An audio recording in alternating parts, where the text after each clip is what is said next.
अस्सलाम वालेकुम। उम्मीद है कि सब खैरियत से होंगे। वीडियो स्टार्ट करने से पहले आप मेरे चैनल को सब्सक्राइब कर दें और बेल आइकन भी प्रेस कर दें।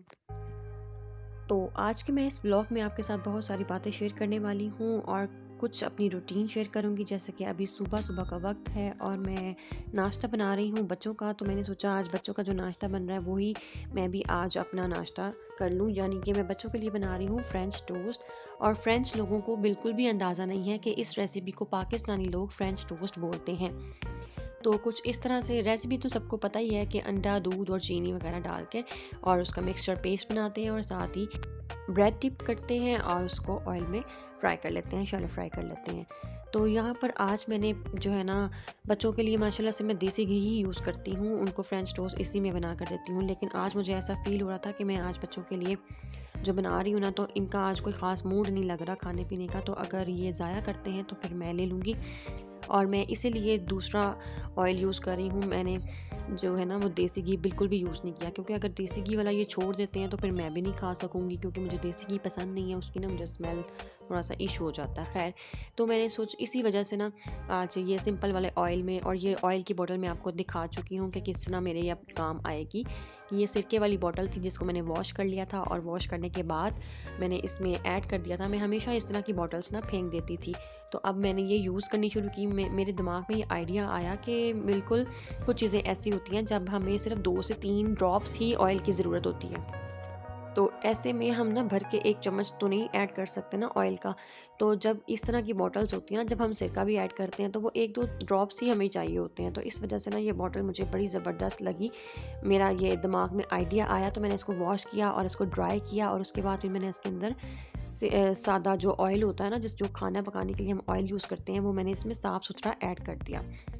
तो अब ये फ्रेंच टोस्ट मैंने बच्चों के लिए तो बना लिया था। मेरे बच्चे जो हैं वो सिंपल लेते हैं, और मैं थोड़ा ज़्यादा क्रिस्पी और क्रंची करके खाती हूँ, तो मैं इसको थोड़ा ज़्यादा टाइम देती हूँ और फिर मुझे ये चाय के साथ बहुत मज़ेदार लगता है। और चाय जो है वो साथ ही मेरी बिल्कुल रेडी हो चुकी थी, तो मैंने उसका चूल्हा जो है वो अब ऑफ़ कर दिया।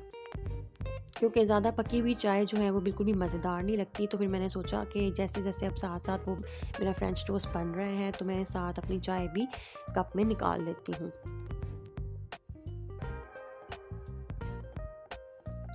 अब यहाँ पर स्पेशल मैंने ना ये वीडियो ये बनाई है, क्योंकि इसका जो धुआँ निकल रहा था ना वो वाक़ई इतना यम्मी और इतना मज़ेदार लग रहा था कि इसके साथ अगर हम ये कप जो है किसी पहाड़ों में ले जाएँ ना, और बहुत प्यारे-प्यारे माउंटेन्स और हिल्स, ऐसे हिल स्टेशन हो कोई बहुत ही अच्छा-सा, तो वहाँ पर ये चाय का कप हो और इसके अंदर से धुआँ निकल रहा हो, तो जो चाय लवर है ना फिर वो फ़ील कर सकते हैं इस फीलिंग को जो मैं अभी बयान कर रही हूँ। तो ख़ैर, अब यहाँ पर मैंने ये टोस्ट भी अपने पलट दिए थे और बहुत ही यम्मी और टेस्टी लगते हैं। अच्छा, मैं ना थोड़ा-सा मीठा ज़्यादा लेती हूँ इसमें, मुझे बिल्कुल ज़्यादा फीके पसंद नहीं है। कुछ जो चीज़ें मीठी होती हैं ना वो मीठी ही अच्छी लगती हैं।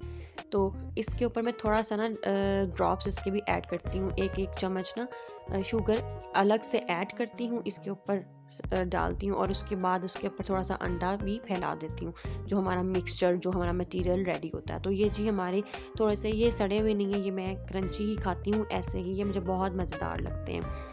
तो उसके बाद अब मैंने दोपहर में, मुझे समझ नहीं आ रही थी कि मैं क्या करूँ, तो मुझे ऑर्डर मिला हस्बैंड की तरफ से कि मार्केट के लिए तुम बना दोगी चनों वाले चावल। तो मेरा भी यही मूड था और एग्जैक्टली सेम माइंड मैच किए हैं।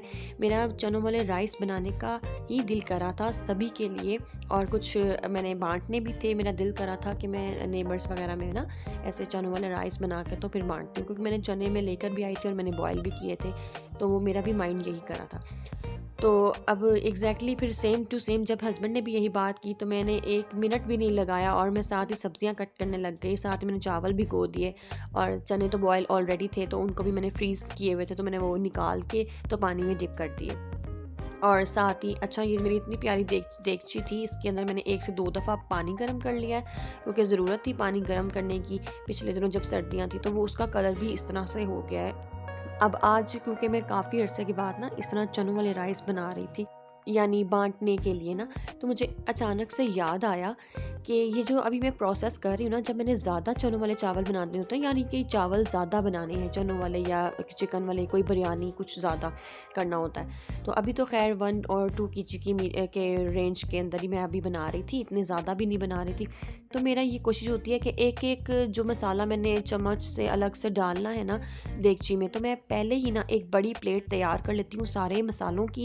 कितनी क्वांटिटी मुझे यूज़ करनी होती है उस हिसाब से मैं एक ही प्लेट के अंदर सारे मसाले ऐड करती हूँ, और जो कुछ मुझे चाहिए होता है मैं सारा एक ही प्लेट के अंदर ऐड करके ना, तो जब मसाला तैयार करना होता है तो उस दौरान फिर मैं ये डायरेक्ट ये प्लेट ही ऐसे उल्टा देती हूँ, और ताकि मेरी ना एक इस तरह करने से एक तो मेरा टाइम भी बचत हो जाती है, टाइम की बचत होती है, टाइम बच जाता है मेरा, और साथ ही क्या कहते हैं वो सर खपाई भी नहीं करनी पड़ती। ओहो याद भूल गया, लाइक इस तरह होता ना कि कितनी चम्मच डाले थे नमक, कितना चम्मच ये, तो वो आराम से पहले मैं एहतियात के साथ सुकून से एक प्लेट के अंदर सारे मसाले ऐसे जमा कर लेती हूँ, और उसके बाद जब मसाला डालना तो जस्ट ऑयल के अंदर सब्जियाँ और मसाले फेंके और जी जल्दी से जल्दी वो मसाला तैयार किया, चने डालो, और ये तो बड़ा जल्दी से ना मिनटों मिनटों का ये काम होता है। सिर्फ पकने में थोड़ा सा टाइम लगता है, आपका दिमाग जो काम करना होता है ना वो ऑलरेडी आप यहाँ पे कर चुके होते हो, दिमागी काम जो होता है आपका। तो कुछ यहाँ पर मैंने अब ये खड़े मसाले भी ऐड किए हैं, और बाकी मसालों को तो आप देख ही रहे हैं। और कुछ ये मेरी ना ये मेरा पर्सनल जो रेसिपी होती है ना, जब मैं बहुत यम्मी खाना चाहती हूँ ना कुछ, या मैं किसी को खिलाना चाहती हूँ, तो ये सभी मसाले मेरे ये क्या कहते हैं सिग्नेचर मसाले आप कह लें कि ये मेरी रेसिपी, ये सारा कुछ मैं डालती ही हूँ, ऐड ज़रूर करती हूँ। चाहे मैं बिरयानी बनाऊँ या मटरों वाले स्पाइसी राइस बनाऊँ। तो अभी ना ये जो चावल बन रहे हैं ये बिल्कुल देगी स्टाइल बनने लगे हैं कि किसी को यकीन ही नहीं आता कि ये इसका जो टेस्ट है ये घर के चावलों जैसा है। इसकी शक्ल भी बिरयानी की तरह की, मैं अब एंड पे इसको लुक दूंगी थोड़ा बहुत। तो यहाँ पर मैंने लहसुन अदरक का पेस्ट भी ऐड किया है, और साथ ही मैंने इसमें इमली और अचार भी ऐड किया है, ताकि इसका थोड़ा सा बिरयानी वाला और देगी लुक भी आ जाए और जायका भी बेहतरीन और मज़ेदार हो। और यकीन जाने इतना टेस्टी ये राइस बने थे, इसके अंदर के मसाले, नमक, सब कुछ इतना परफेक्ट था, इतना मज़ेदार था, मेरे हिसाब से तो बड़े मज़ेदार थे। अब जिसने खाए उनको ये कैसे लगे वो तो मुझे अंदाज़ा नहीं। खैर मैं अपने मुँह मियाँ मिट्ठू नहीं बन रही, जस्ट आपको बता रही हूँ कि इस क्वांटिटी के हिसाब से तो मैंने पहले ही सारा कुछ मैनेज कर लिया था। अब जब यहाँ पर सारा मसाला बन चुका है तो मैंने यहाँ पर ऐड कर दिए हैं चने, जो कि चने मैंने एक दिन पहले ही बॉयल कर लिए हुए थे, और उसको मैंने थोड़ा सा बस खोलने के लिए ना पानी में भिगो के रखा हुआ था 5 मिनट के लिए। तो साथ ही मैंने इसमें अब चावल भी ऐड कर देने हैं, क्योंकि चावल भी मैंने 10 से 15 मिनट के पहले ही भिगो के रखे हुए थे।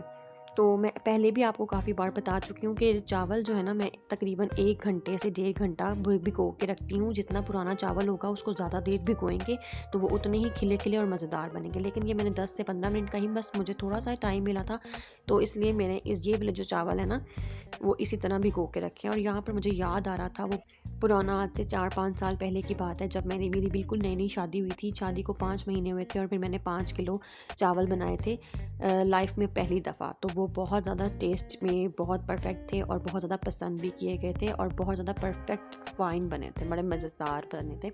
तो मुझे आज वो ही याद आ रहे थे। लेकिन ना अब ये थोड़े से मुझे ऐसा फील हुआ कि ना देच की थोड़ी सी छोटी पड़ गई है। तो तब तो मैंने बिल्कुल 5 kg जब बनाए थे ना तो बहुत बड़ा देच का था, और मैंने उसको कैसे मैनेज किया था ये मुझे ही पता है। उम्मीद है कि आज का आपको व्लॉग मेरा बहुत अच्छा लगा होगा। अपना बहुत सारा ख्याल रखें। अल्लाह हाफ़िज़। वीडियो को आखिर तक देखने का बहुत शुक्रिया। अगर आपको वीडियो पसंद आई है तो लाइक कर दें और शेयर करें अपने फ्रेंड्स के साथ। कमेंट करना मत भूलें। चैनल को सब्सक्राइब कर दें और बेल आइकन भी प्रेस कर दें। शुक्रिया।